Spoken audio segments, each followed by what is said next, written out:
What types of mortgage programs are out there for second-time homebuyers? I know first-time homebuyers, we hear about all these programs and incentives, but if I already own a home, what are my mortgage options for that second home? Love that. So the big one, of course, is that bridge loan that we talked about. Okay.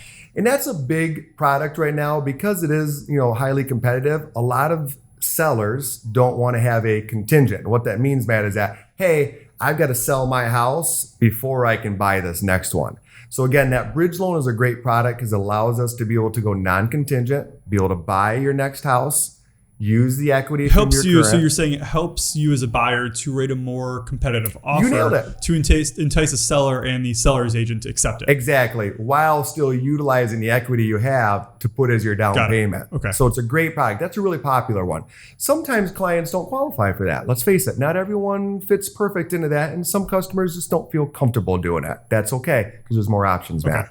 If you have a scenario where the customer has their own funds, typically 5% down, we can use that 5% as their next house purchase, still talking non-contingent, sell your property afterwards, and then you can apply that to your new mortgage that we got you. If someone wants to use that 5% down option and then sell their house afterwards, is there a timeline in which they have to sell that house afterwards? Not at all. No. What's nice is that these next programs for the new purchase, they're going to be standard, traditional mortgages, fixed, no adjustable rates. A lot of people get scared when they hear non-contingents and bridge. But again, if you take the time to talk with us, we'll make sure you know that these are pretty standard basic loans. Okay. There's no trickery behind it. There's no adjusting behind it. There's no penalties behind it. Really, really good solid programs. Okay, cool. What about for move-up buyers? And this is, obviously more of a fun one, but we're in Michigan and we might be looking at a lake house. Yeah. If I don't plan to sell my house and I just want to buy a second home, I'm kind of like a different type of move-up buyer.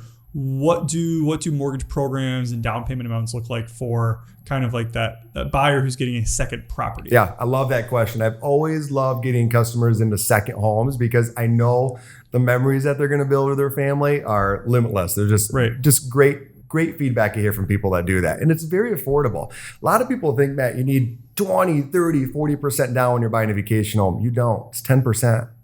10% is going to be that minimum down when you're buying a vacation home. A lot of people will go, well, Scott, I don't have that 10%. If you've got the equity in your current house, there's ways that we can extract with a second mortgage or a line of credit. You can take the money from that equity, put that as your down payment for that vacation home. So you can, in theory, get a vacation home without actually putting any money out of pocket. You nailed it. That's fantastic. Yep.